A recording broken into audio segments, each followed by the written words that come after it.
betul karena ini kita sementara. Jembatan penghubung Gamlamor dan ratusan rumah warga di 3 desa Kecamatan Ibu, Kabupaten Halmahera Barat, Maluku Utara terendam banjir dengan ketinggian mencapai 3 meter. Hujan deras yang terjadi selama kurang lebih 16 jam sejak hari Selasa petang membuat air sungai meluap. Banjir juga memutus akses menuju sejumlah desa. Gubernur Maluku Utara, Sherly Juanda, langsung menggelar rapat penanganan banjir bandang. Salah satu penyebabnya adalah aliran sungai kecilnya itu tertutup dengan ada bangunan satu ruko dan satu rumah warga yang membuat aliran air menuju ke sungai besar itu sempit, sehingga kecepatan air mengalir ke sungai besarnya itu tidak sebanding dengan kecepatan curah hujan yang cukup tinggi sekitar 135 mm yang terjadi tadi pagi. Itulah yang menyebabkan banjir. Kondisi terbaru adalah banjirnya sudah surut, tetapi banyak rumah warga yang terdampak sedang diidentifikasi. BPBD mencatat di Halmahera Barat 178 rumah di 3 kecamatan rusak. Hingga kini, meski banjir sudah mulai surut, namun warga masih mengungsi di sejumlah titik. Tim Liputan iNews melaporkan.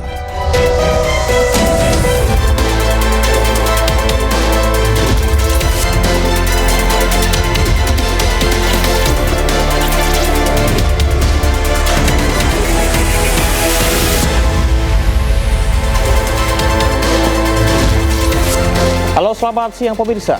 Presiden Prabowo memastikan setiap tahun Indonesia mencapai swasembada pangan. Sementara itu mulai tahun ini berzina bisa dipidana. Aturan ini berlaku tidak hanya untuk pasangan yang sudah menikah, tetapi juga yang belum menikah. Selain informasi tadi, kami juga akan menghadirkan beragam informasi menarik dan terkini terkait dengan kebijakan hingga kegiatan para pemimpin bangsa. Bersama saya Camar Hainda, inilah Pemimpin Rakyat, Pemimpin Beraksi, Rakyat Awasi.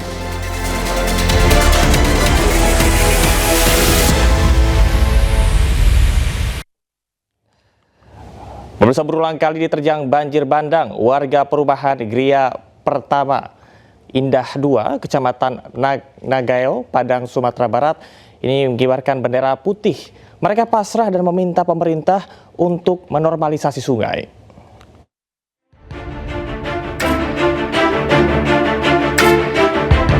Bendera putih berkibar di sejumlah rumah warga yang berada di Kelurahan Tabiang, Banda Gadang, Padang, Sumatera Barat.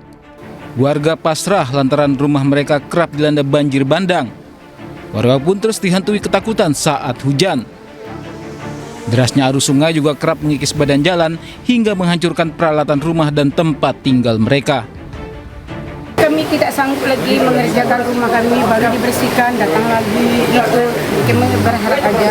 Karena pikiran saya tuh rasa mau ke tempat kami lagi gitu. Maka permintaan kami itu ya jalan satu-satunya. Pemerintah sendiri sudah berencana untuk merelokasi sementara warga. Nantinya setelah selesai normalisasi dan pembangunan dam, warga bisa kembali ke rumah masing-masing. Ya, kondisi hari ini ya, tentu ini diakibatkan dengan sungai kita yang sudah dangkal ya, dan hujan yang intensitasnya tinggi.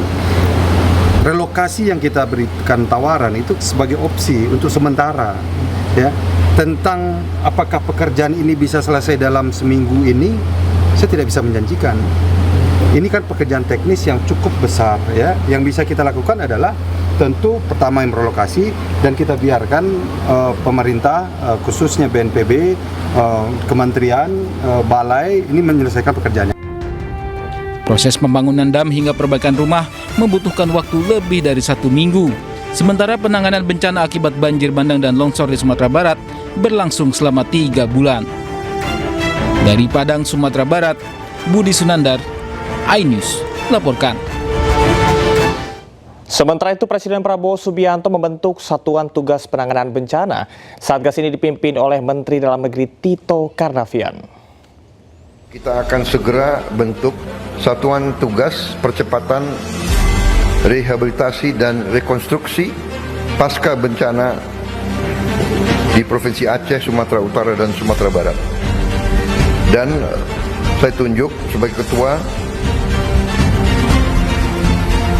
Jenderal Polisi Purnawirawan Tito Karnavian. Sebagai Wakil Ketua adalah Letnan Jenderal TNI Richard Tempu Bolon.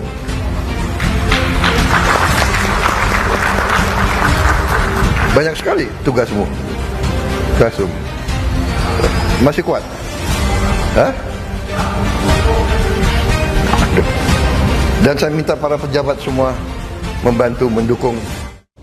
Presiden Prabowo Subianto menghadiri panen raya di Karawang, Jawa Barat. Acara ini merupakan penegasan Indonesia telah mencapai swasembada beras. Kehadiran Presiden Prabowo disambut antusias oleh warga dan para petani. Dalam kesempatan ini, Presiden meresmikan keberhasilan Indonesia dalam upaya swasembada beras. Produksi beras nasional melonjak tajam sepanjang 2025 hingga menembus 34,71 juta ton. Angka ini tercatat sebagai yang tertinggi dalam sejarah Indonesia dan menjadi fondasi utama menguatkan ketersediaan pangan. Presiden juga menyampaikan kebanggaannya terhadap kondisi cadangan beras di gudang-gudang pemerintah, tercatat sebagai yang tertinggi sepanjang sejarah Republik Indonesia, yakni 3 juta ton. Hari ini bahagia bagi saya. Bahagia, saya senang sekali. Dan saya melihat tadi penuh harapan, penuh keyakinan. Kalau banyak tokoh nyinyir mengatakan kita tidak bisa swasembada pangan, hari ini kita buktikan kita swasembada pangan. Sekarang setelah kita swasembada pangan, saya dengar lagi, oh iya, tapi paling swasembada pangannya paling setahun 2 tahun. Nggak apa-apa. Kita buktikan, tiap tahun kita buktikan swasembada. Tidak hanya swasembada beras, jagung, singkong, semua. Dalam momen panen raya di Karawang, Jawa Barat, Presiden Prabowo sempat mencicipi sejumlah makanan hasil panen. Di antaranya mencicipi susu dari peternak sapi lokal dan melon hasil panen petani.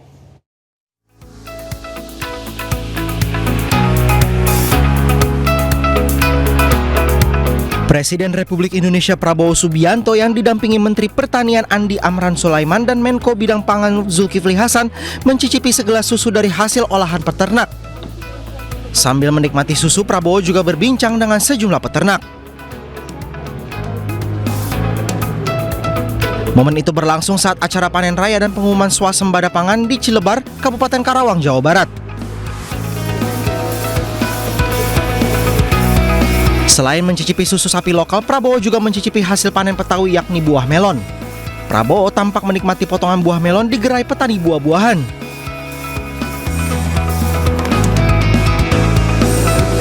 Prabowo juga sempat melihat-lihat gerai pangan yang berupa produk beras, benih padi, garam hingga gula yang dijajakan oleh para petani. Tidak hanya itu, dalam sambutannya Presiden Prabowo Subianto menyebut banyak pihak yang mencoba menyogoknya. Namun Prabowo tegas menolak sogokan dan akan tetap menegakkan aturan. Tahun aja ya, jadi presiden. Geleng-geleng kepala juga saya. Berapa kali saya mau disogok, bolak-balik datang. Minta ini, minta itu. Saya tegakkan peraturan, tegakkan sesuai dengan kepentingan bangsa dan negara. Saya tidak ikut-ikut yang lain-lain. Kemarin saya dikasih daftar, Pak, ini daftar sekian puluh perusahaan yang melanggar, yang mau dicabut izinnya. Silakan Bapak pelajari. Saya bilang saya nggak mau lihat itu karena saya takut ada teman saya di situ. Iya kan? Nggak enak, bisa terpengaruh saya. Begitu lihat daftar, aduh teman saya. Begitu lihat, ini Gerindra lagi. Jadi lebih baik saya nggak lihat, saya nggak mau tahu. Jadi kalau yang dicabut ya salahkan aja Jaksa Agung, ya kan? Memang kalian menteri-menteri kalian diangkat, ya kan? Kalian diangkat untuk dihujat. nggak apa-apa. Saya nggak mau baca, karena saya nggak mau terpengaruh. Kemarin ada menteri, Pak, ini tolong Bapak pelajari ini, Pak. Ini ada nama-namanya. Jangan. Saya takut ada teman saya di situ, atau ada anggota Gerindra. Iya kan? Kalau sekarang saya bilang saya nggak tahu. Saya serahkan ke aparat penegak hukum. Mereka tanya, Pak, ada apa petunjuk yang melanggar tindak. Presiden Prabowo Subianto marah program makan bergizi gratis terus diejek. Usai jeda, tetaplah di A-News.